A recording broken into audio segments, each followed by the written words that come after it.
वंदे मातरम। नमस्कार। आज़ादी की अमृत गाथा इन दिनों पितृपक्ष और हिंदी दिवस पर पटना पहुंची हुई है और टीम राम जानकी संस्थान हिंदी दिवस के उपलक्ष्य में बिहार हिंदी साहित्य सम्मेलन के सभागार में कार्यक्रम कर रही है। उसे लेकर आज़ादी की अमृत गाथा रैना इन्फोटेक राजेंद्र नगर पटना में एक बैठक आयोजित की गई और इस अवसर पर दीप प्रज्वलन आरजेएस के राष्ट्रीय संयोजक उदय कुमार मन्ना ने किया और गणमान्य अतिथियों में आरजेएस सूचना केंद्र के प्रभारी ओम प्रकाश झुनझुनवाला और विनोद रंजन जी की अध्यक्षता में ये कार्यक्रम आयोजित किया गया।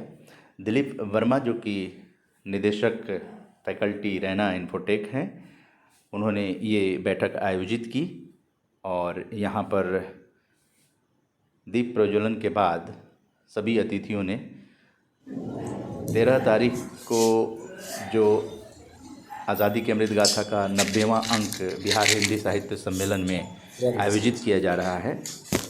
सम्मेलन के अध्यक्ष डॉक्टर अनिल सुलभ जी की अध्यक्षता में वहाँ पर गणमान्य मंत्रीगण, विधायक और कई संस्थानों के निदेशक, रजिस्ट्रार और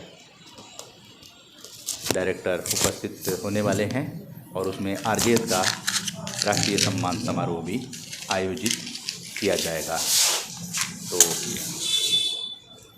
ज्ञान का प्रकाश फैलाने के लिए और हिंदी को राष्ट्रभाषा के रूप में स्थापित करने पर उस पर बल देने के लिए टीम आरजेएस ने एक अनूठी कोशिश की है और बैठक के बाद जो बिहार हिंदी साहित्य सम्मेलन है वहाँ पर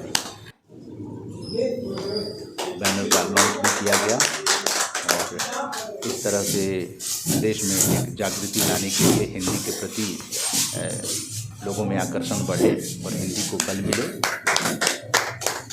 हिंदी है हम, हिंदुस्तान हमारा, ऐसी भावना को लेकर आरजेएस टीम ने रैना इन्फोटेक राजेंद्र नगर में ये बैठक आयोजित। प्रभारी ओम प्रकाश झुनझुनवाला जी से गुजारिश करती हूँ कि राम जानकी संस्थान के राष्ट्रीय संयोजक जो आज के बैठक 89वें बैठक के जो मुख्य अतिथि हैं उनका शॉल ओढ़ाकर सम्मान बढ़ाएं।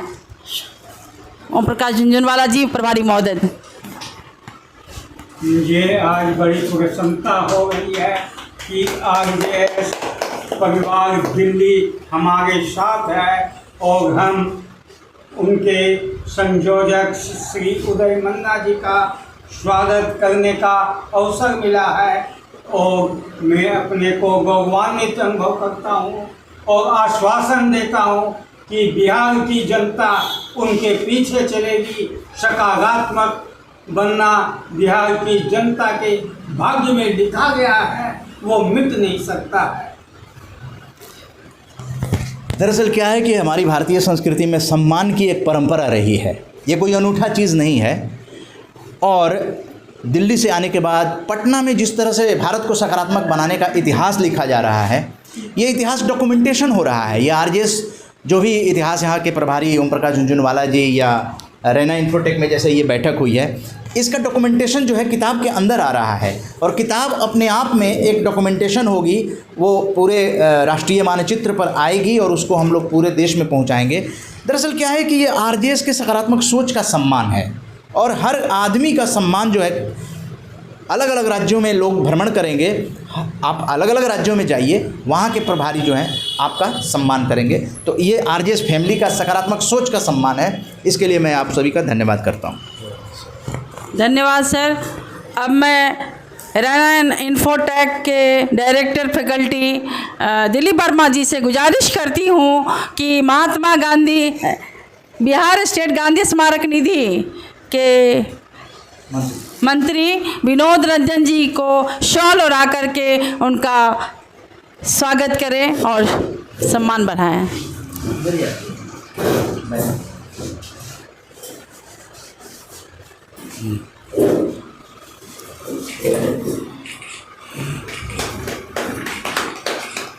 धन्यवाद दिलीप सर, धन्यवाद विनोद सर।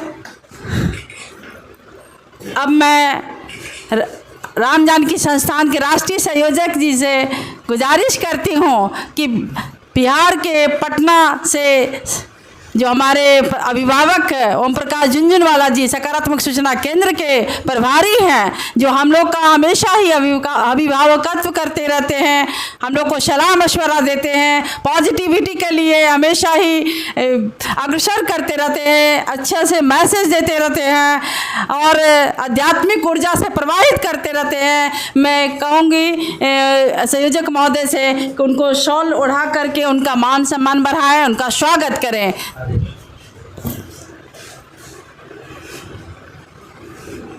तो आप हैं 82 साल के जवान, आप लोग देख लीजिए 82 साल के ओम प्रकाश झुनझुनवाला जी, जिन्होंने बिहार के अंदर सकारात्मकता की जो अलग जगाई है और इतने सारे लोगों को जोड़ा है, और बिहार हिंदी साहित्य सम्मेलन में जो कार्यक्रम करने जा रहे हैं उसके लिए बिहार हिंदी साहित्य सम्मेलन की धरती जो है इनको आशीर्वाद देगी। डॉक्टर राजेंद्र प्रसाद जी की आत्मा भी भाव विभोर हो जाएगी कि जिस हिंदी को लेकर बड़े बड़े सरकारें और पार्लियामेंट में चर्चा होती है, वो एक 82 साल के जवान किस तरह का कार्यक्रम करते हैं। तो आपका सम्मान हिंदी का सम्मान है, आपका सम्मान सकारात्मक भारत आंदोलन का सम्मान है। बहुत बहुत धन्यवाद। मेरा सम्मान इन्फोटेक के परिसर में किया जा रहा है, ये मेरा सम्मान नहीं है, हमारे विद्यार्थियों का सम्मान है जो आज हमारे सामने खड़े होकर और सकारात्मक बनने के लिए संकल्पबद्ध हैं। उनको मैं कह देना चाहता हूँ कि आपके पास अपरम शक्ति है, महान शक्ति है, वो प्रकाश रूप में आपके पास आपके हृदय में सदा जागृत रहती है, और वो शक्ति आपको देती है ज्ञान, आपको देती है चेतना, आपको देती है सकारात्मक कर्म करने की क्षमता। वो आप उस क्षमता को आप प्रयोग करते हैं, और उसको कैसे प्रयोग करें यह बहुत सही है और आसान है। आप अपने मन में निश्चय करें क्लास आरंभ करने के पूर्व कि हमारे पास अनंत ज्ञान का भंडार है, हम उस अनंत ज्ञान के भंडार को जो हमारे अंदर है उसको हम अपने शिक्षकों की सहायता से जन जन तक पहुंचाने के लिए शिक्षा के लिए आए हैं। शिक्षा प्रथम, प्रशिक्षण सर्वोत्तम। ज्ञान से ही काम नहीं चलता है, ज्ञान को प्रकट करना भी जरूरी है, ज्ञान का सकारात्मक प्रमाण दिखाना भी जरूरी है, और शिक्षक से शिक्षा लेना भी उतना ही जरूरी है। और प्रशिक्षण सर्वोत्तम होगा तभी आप सभी भारत के योद्धा बनेंगे, और आपके पास शक्ति होगी, आपकी सेना होगी प्रकाश। उस सेना से जब आपके अपनी सुरक्षा के लिए आप मजबूत रहेंगे, आप अपने हाथ से भाला फेंकेंगे, वो प्रकाश का भाला होगा, और वो भाला नकारात्मकता को इस तरह से छेदेगा कि आप सकारात्मकता का रास्ता आपका खुला रहेगा। आप कूदते हुए दौड़ते हुए निडर जाएंगे, और आपकी उम्र हमसे 100 गुना बढ़ी हो। मैं देखना चाहता हूँ हमारे राष्ट्र में हजारों हजार वर्ष तक जीने वाले आज भी हमें दर्शन देते हैं प्रयाग के, और हमारे मेले में जिसे हम लोग कहते हैं कुंभ मेला। तो कुंभ मेला में आप दर्शन करते हैं तो आप भी कर सकते हैं, आप में उनसे कम क्षमता नहीं है।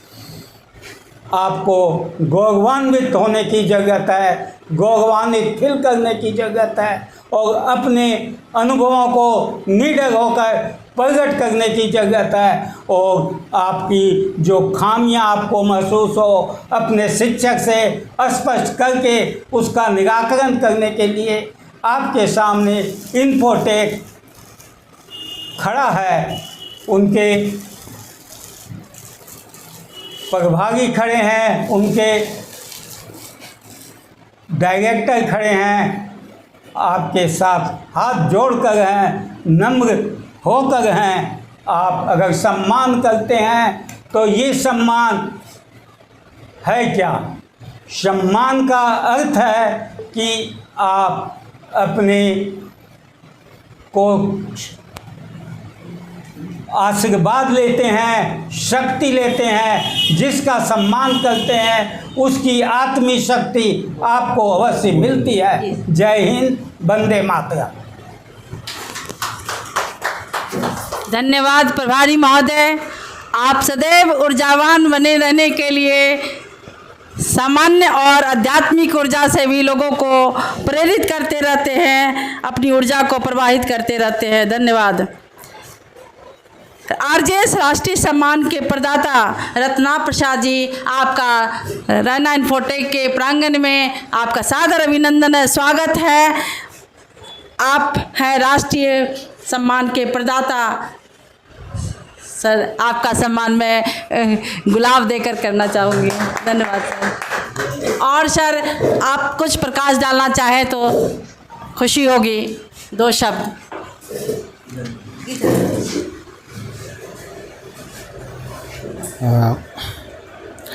आदरणीय उदय मन्ना जी, बिहार सकारात्मक सूचना केंद्र के प्रभारी महोदय और उपस्थित सभी विद्वतजन और गणमान्य जन, मुझे बेहद खुशी है कि ऐसे मौके पर मैं यहाँ उपस्थित हूँ और मुझे अपनी भावनाओं को व्यक्त करने का मौका मिल रहा है।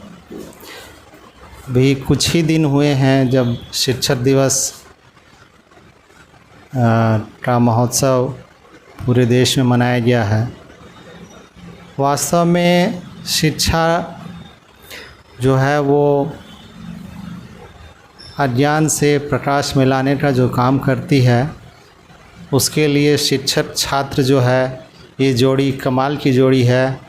और जिस जगह मैं हूँ यहाँ एक तकनीकी संस्था है जो कि छात्रों को एक तकनीकी ज्ञान के रूप में आगे बढ़ाने का काम कर रही है।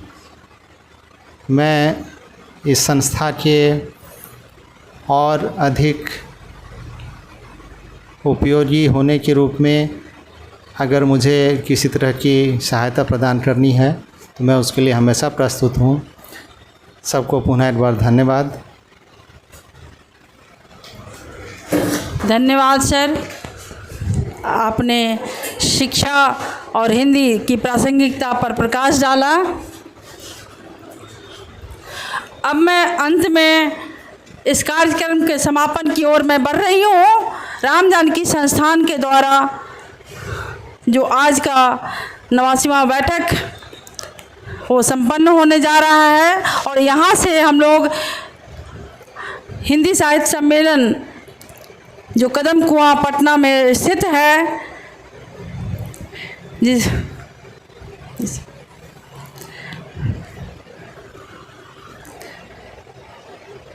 और मैं धन्यवाद ज्ञापन के लिए सुमन कुमारी जी को आमंत्रित करती हूँ। सुमन कुमारी जी आए और अपने जी धन्यवाद ज्ञापन के लिए सुमन कुमारी जी आए। धन्यवाद, शुक्रिया अदा करें सर।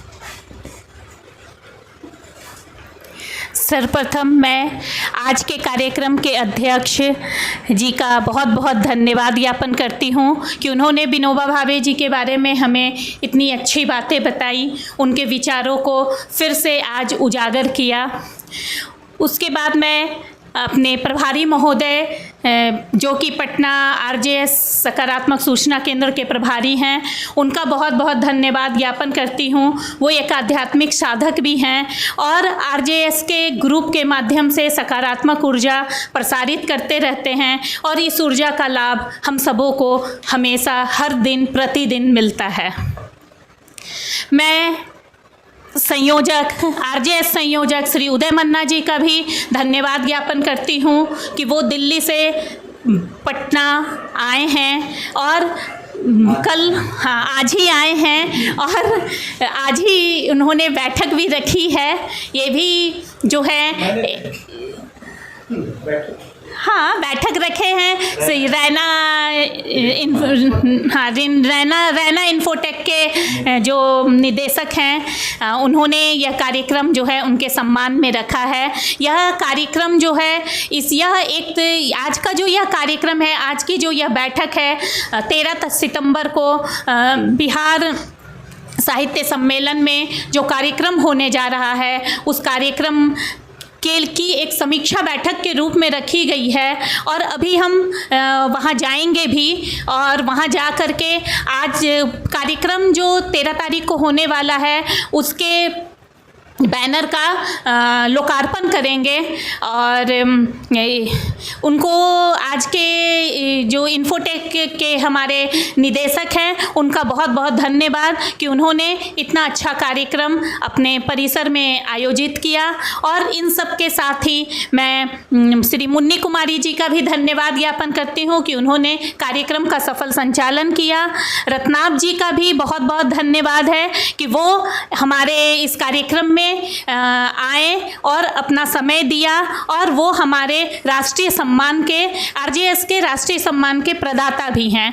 साथ ही रैना इन्फोटेक के सभी विद्यार्थियों का भी बहुत बहुत धन्यवाद जो उन्होंने अपना कीमती समय आज के कार्यक्रम को दिया।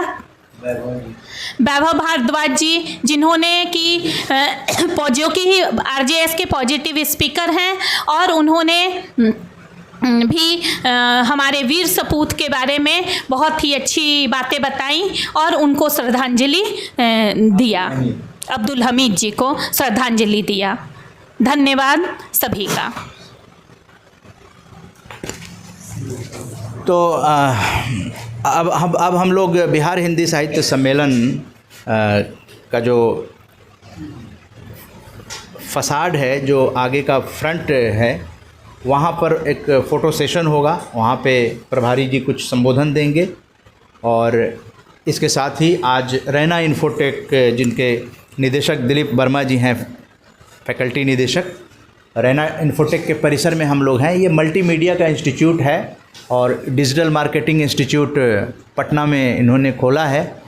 और दो शब्द आप लोग जानना चाहेंगे कि रैना इन्फोटेक में आरजेएस की आज़ादी की अमृत गाथा जो कि किताब के अंदर दर्ज होगा, तो रैना इन्फोटेक का नाम भी तो उसमें दर्ज होगा।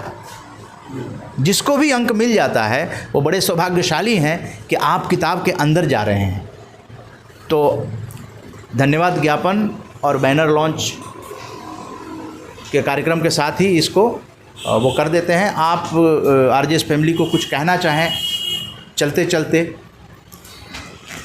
रैना इन्फोटेक की तरफ से आरजेएस फैमिली को बहुत बहुत धन्यवाद।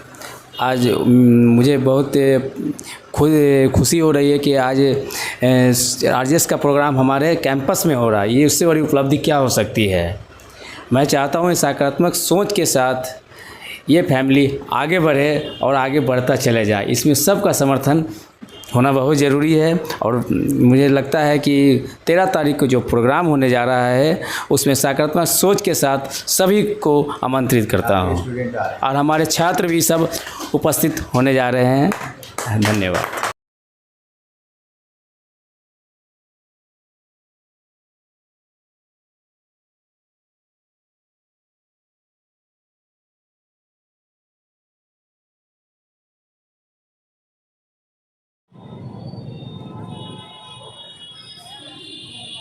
वंदे मातरम, जय हिंद।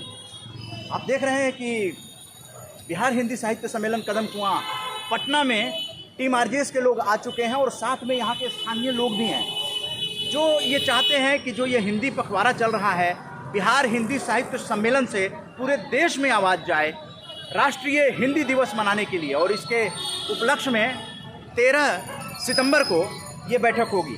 13 सितंबर को उसका बैनर जो है आज आरजेएस सकारात्मक सूचना केंद्र के प्रभारी ओम प्रकाश झुनझुनवाला जी और पॉजिटिव स्पीकर्स और साथ में यहाँ के स्थानीय लोग, आम लोग जो यहाँ पर आए हैं बिहार हिंदी साहित्य सम्मेलन में, इस बैनर को जो 13 सितंबर को बिहार हिंदी साहित्य सम्मेलन कदम कुआं पटना में लगेगा उसके सभागार में, वो बैनर भी यहाँ पे लॉन्च हो रहा है। ये राम जानकी संस्थान नई दिल्ली 43 ये 6 साल से सकारात्मक भारत आंदोलन चल रहा है।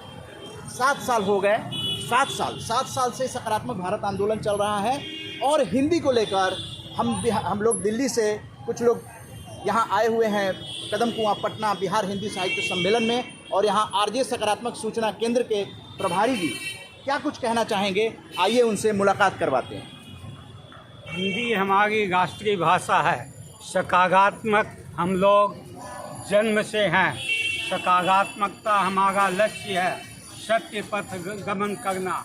सत्य पथ गमन के संबंध में हिंदी साहित्य का योगदान हर समय के अनुकूल हुआ है, और हमारे बिहार के साहित्यकारों ने समय के अनुकूल और समय की ही चर्चा की है। कहानियों के माध्यम से, नाटक के माध्यम से, कविता के माध्यम से, गज़ल के माध्यम से, और इसका नतीजा ये हुआ है कि हमारा राष्ट्रीय आंदोलन जो भी बिहार से आरंभ किया गया सब विश्व भर में फैला, समूचे राष्ट्र में सफल हुआ है। इसी संदर्भ में हिंदी आवश्यक है हम लोगों के आंदोलन को सफल करने के लिए। ये काम तो हम लोग कर रहे हैं, लेकिन हिंदी पखवाड़ा से हम लोग साझेदारी करके हिंदी दिवस के ऊपर हम ये संदेश देना चाहेंगे कि भारत को सकारात्मक बनाना है तो हिंदी के बिहार के साहित्यकार आगे हैं, अब भी पीछे नहीं हैं, और समय की नाजुकता को देखते हुए समय के अनुसार वे कविता भी लिख रहे हैं, कहानी भी कर रहे हैं, संवाद गोष्ठी भी हो गई है। इस संबंध में आज मेरा अनुरोध है कि आप हमारे इस प्रोग्राम में जो 13 सितंबर को होगा आरजेएस की ओर से और हिंदी साहित्य सम्मेलन के सहयोग से, साझेदारी से, वहाँ आप समझ सकेंगे हिंदी का महत्व हमारे साहित्यकारों से, और आप सकारात्मक जीवन राष्ट्र का कैसे बदल सकते हैं इस आज की विकराल नकारात्मकता की परिस्थिति में जाने दें। इसलिए आपका सादर आमंत्रण है, स्वागत होगा। हम लोग आपके लिए तैयार हैं। साहित्य सम्मेलन के प्रांगण में समय से पहले यहाँ आरजे सकारात्मक सूचना केंद्र के प्रभारी ओम प्रकाश झुनझुनवाला जी से आपने जाना कि बिहार हिंदी साहित्य सम्मेलन कदम कुआं पटना में राम जानकी संस्थान तपसील जाति आदिवासी प्रकटन सैनिक कृषि विकास शिल्प केंद्र 13 सितंबर को पूरे दिन हिंदी पखवाड़ा के अंतर्गत, और हिंदी दिवस 14 सितंबर होता है, उसके पूर्व सभी यहाँ पर गणमान्य लोग उपस्थित हो रहे हैं। मंत्री आ रहे हैं, विधायक आ रहे हैं, और कई इंस्टीट्यूट के पदाधिकारी आ रहे हैं, डायरेक्टर आ रहे हैं, रजिस्ट्रार आ रहे हैं। और यहाँ बिहार हिंदी साहित्य सम्मेलन के जो अध्यक्ष हैं डॉक्टर अनिल सुलभ जी, उनकी अध्यक्षता में 13 सितंबर का कार्यक्रम रखा गया है। तो आप लोग आमंत्रित हैं इस कार्यक्रम में, ताकि राष्ट्रभाषा हिंदी सचमुच में पूरे देश की भाषा बने, पूरे देश को एक सूत्र में जोड़े। और इसीलिए यहाँ पर आरजेएस की तरफ से डॉक्टर मुन्नी कुमारी और सुमन कुमारी जी और दिलीप वर्मा जी और तो दिलीप वर्मा जी के यहाँ रैना इन्फोटेक के निदेशक हैं, फैकल्टी जो राजेंद्र नगर में है, वहाँ पर ये बैठक हुई। और यहाँ पर ये बैनर जो है बिहार हिंदी साहित्य सम्मेलन में लॉन्च किया गया। तो हम लोग अब 13 सितंबर को मिलते हैं आप सभी लोगों के साथ, और हिंदी को बढ़ावा देने के लिए कुछ बातचीत करेंगे। और आरजेएस का राष्ट्रीय सम्मान जो दिल्ली मेडिकल एसोसिएशन दरियागंज नई दिल्ली में दिया गया था पार्ट 1, उसका पार्ट 2 जो है बिहार हिंदी साहित्य सम्मेलन में प्रदान किया जाएगा। तो सभी प्रदाताओं को और जो लोग भी सक्रिय हैं उन सभी सकारात्मक योद्धाओं को बिहार हिंदी साहित्य सम्मेलन में 13 सितंबर को सुबह 11 बजे आमंत्रित किया जा रहा है। जय हिंद, जय भारत। जय सच्चिदानंद।